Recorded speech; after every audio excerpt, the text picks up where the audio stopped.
j'espère que vous allez bien. Je vous retrouve aujourd'hui dans une nouvelle vidéo. N'hésitez pas à me dire, je sais pas si vous avez remarqué, j'ai changé pas de micro mais de la position de mon micro parce que je trouve que le micro fonctionne mieux quand on le tient, qu'il est plus proche de la bouche. Mais je sais pas si est-ce que c'est mieux que je le pose sur moi ou que je le tienne. N'hésitez pas à me faire votre petit retour parce que j'hésite encore. Donc voilà pour ça. Et aujourd'hui, sinon, le sujet du jour, ça va être la procrastination. Voilà, parce que ça touche littéralement tout le monde. Ça sert à rien de se le nier, de se le cacher, d'être dans le déni. Parce que même moi, la première, ça me touche. Et je trouvais ça important de faire une vidéo pour vous aider à en sortir. C'est vraiment un travail sur soi, d'éviter d'éviter de procrastiner le moins. Parce que même moi, encore à l'heure actuelle, ça m'arrive un peu encore trop souvent. Mais voilà, je veux vraiment vous éviter de procrastiner au maximum.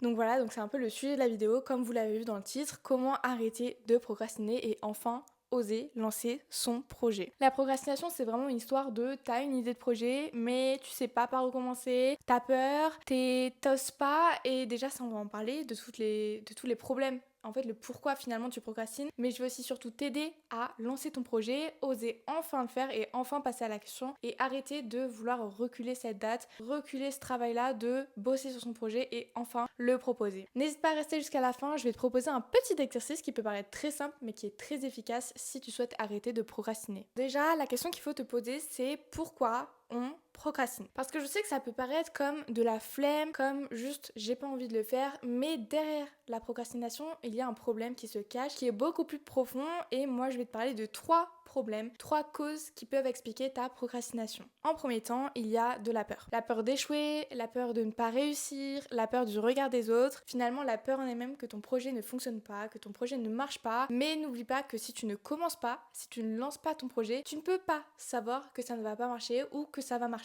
Sachant qu'en plus, si ça ne marche pas, tu vas juste apprendre tes erreurs, améliorer ton projet et pouvoir en sortir un encore plus grand, et ça se trouve tu feras un lancement qui sera encore plus grand, encore plus imposant, encore plus massif en termes de CA, en termes de prospects, en termes de tout. Mais si tu ne lances pas ton projet, tu ne peux pas estimer, anticiper les conséquences que ça va avoir. On apprend de ses erreurs et c'est bien pour une raison que cette phrase existe. Sache qu'il y a plein de gens autour de toi qui, ça se trouve, sont encore salariés parce qu'ils n'ont pas osé se lancer plus jeunes, ou même à l'heure actuelle, ils ont encore peur de se lancer. Mais toi, tu vas faire cette différence. Toi, tu vas lancer ton projet. Je t'assure que quand tu lances ton premier projet, tu te sens invincible, tu te sens capable de tout, et c'est ça que je veux voir chez toi. Lance ton projet, ose le lancer et arrête d'avoir peur de tout. La deuxième raison, c'est le perfectionnisme. Moi-même, j'en suis atteinte. En fait, c'est compliqué parce que quand on lance un business, surtout à l'heure actuelle, il y a plein de choses comme les tunnels de vente, les réseaux sociaux, ta page d'offres, ta page de formation. En fait, il y a trop de petits détails partout, et si tu attends que tout soit parfait, tu vas attendre longtemps parce qu'il y a toujours des nouvelles choses. Chaque jour, il y a des mises à jour, chaque jour, il y a des nouvelles,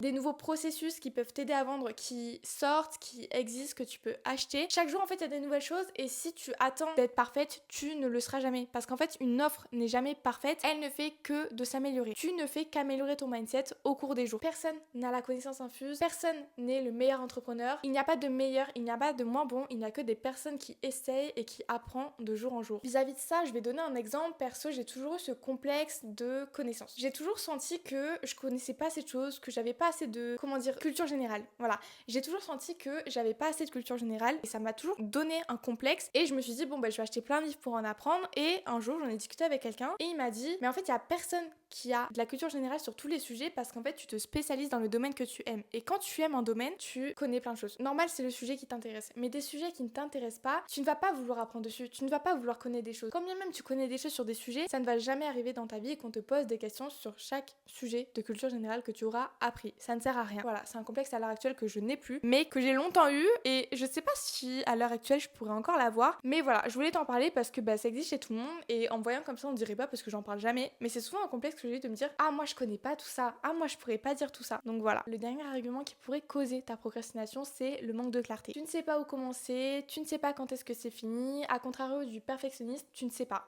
Tu ne sais juste pas peut-être comment lancer ton projet, peut-être comment attirer des prospects, et sans forcément chercher, tu dis bon je sais pas, c'est pas fait pour moi. N'hésite pas à me dire si tu te reconnais dans un des trois, la peur, le perfectionnisme ou le manque de clarté, et on pourra potentiellement essayer de travailler dessus ensemble. Maintenant, on va changer ton rapport à l'action. On va essayer de sortir de ce cercle vicieux qu'est la procrastination. On croit souvent que la motivation va te permettre de faire l'action, alors que c'est l'action qui va créer ta motivation. Quand tu vas lancer ton projet, tu vas être motivé à passer à la prochaine étape. Tu vas lancer ta page de vente, tu vas dire ah ben ok, maintenant il me faut une page de remerciement. Tu vas commencer à lancer des stories, tu vas dire ah ben j'ai hâte d'être demain pour leur montrer encore plus, pour poster encore plus de posts. Voilà, plus tu fais d'actions, plus ça te motive à en faire d'autres. C'est comme l'entraînement à la salle. Le matin, t'as pas envie de te lever, t'as pas envie d'y aller, tu te forces un peu, mais une fois que t'es à la salle, t'es motivé comme jamais et tu dis ah bah heureusement que je me suis levée. Heureusement que j'y suis allée parce que sinon j'aurais regretté de pas m'être levée. Mais sur le moment, au niveau du réveil, c'était dur, t'avais pas envie de te lever, t'avais pas envie d'y aller quoi. Et c'est exactement pareil pour tes projets. Tu n'as pas besoin de voir le bout du chemin, tu n'as pas besoin de voir la fin du tunnel.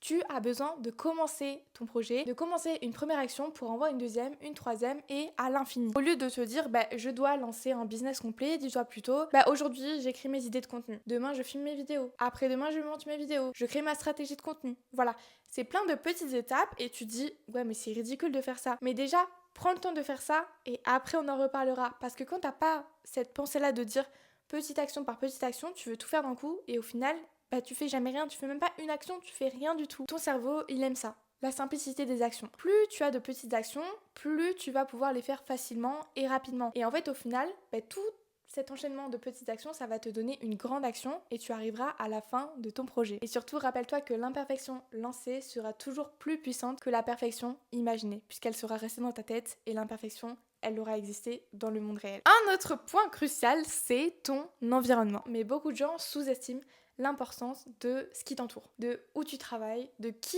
t'entoure quand tu travailles. En fait, tout cet environnement-là, que ce soit mental, que ce soit physique, que ce soit des personnes, que ce soit des lieux, tout cet environnement-là a un impact très puissant sur toi. Avant même que à l'intérieur de ton cerveau ce soit rangé, il faut que ton extérieur soit rangé. Si c'est le désordre autour de toi, ce sera le désordre aussi dans ta tête. Pareil, si tu es entouré de personnes qui sont négatives et qui te disent ton projet il est nul, tu vas pas réussir à le faire, ça sert à rien, c'est trop difficile, t'auras envie d'abandonner alors que t'auras même pas commencé. Il faut vraiment que tu t'entoures des personnes positives et pas forcément des personnes qui ont eu un business, mais des personnes qui comprennent ce que tu fais, qui t'encouragent à faire ce que tu fais, parce qu'être entrepreneur par exemple c'est dur. C'est très difficile parce que comme il n'y a pas beaucoup d'entrepreneurs, c'est difficile de parler avec des gens qui connaissent ça. Ça veut pas dire que des personnes salariées qui t'entourent elles sont mauvaises, mais voilà, trouve des personnes qui comprennent ce que tu fais sans forcément poser de questions, juste elles t'encouragent. Voilà, c'est pas forcément s'intéresser à ton projet, c'est vraiment juste t'encourager à dire aujourd'hui t'as filmé des vidéos, trop bien, écoute est-ce que je peux voir et tout. Tu vois, c'est s'intéresser mais sans forcément venir te dire je vais faire la même chose que toi, tu peux montrer et tout, ça va pas, non. C'est vraiment juste comprendre ton projet et surtout limite les distractions. J'en ai parlé dans la vidéo précédente. Le téléphone, c'est ton pire ennemi. Si tu travailles avec, impose-toi des limites ou vraiment pense, comme Fabien Olicard nous l'a expliqué, précède l'action. Tu penses avant de faire ton action. Qu'est-ce que tu vas faire sur ton téléphone ?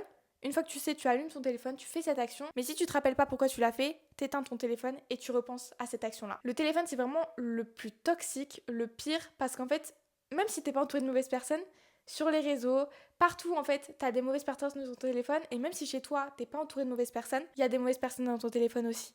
Donc vraiment, limite le plus possible ton utilisation de ton téléphone. Ton environnement, il peut soit te freiner, soit t'accélérer. Donc c'est important que tu le choisisses bien, vraiment que tu sois consciente que ton environnement, c'est tout aussi important que tes actions. Maintenant, comme promis, je vais te donner l'exercice simple, mais qui va tout changer dans ta vie. Prendre une feuille et un stylo et tu vas noter une action que tu peux faire dans les 24 heures. Pas une action énorme, pas créer un business, parce que si tu m'écris ça, c'est que t'as rien compris à la vidéo, mais je sais pas, une micro-action. Par exemple, je vais aller suivre 10 personnes qui ont un business qui ressemble au mien, à celui que je veux faire, et je vais m'inspirer de leur contenu à l'avenir. Déjà, rien que d'aller suivre ces personnes sur les réseaux sociaux, c'est faire un pas de plus vers ton business. Et une fois que tu auras fait cette action dans les 24 heures, tu en écris une deuxième, puis une troisième. Et au final, ça va te faire un ensemble d'actions et tu diras « j'ai plus avancé sur une semaine que sur les 6 derniers mois ».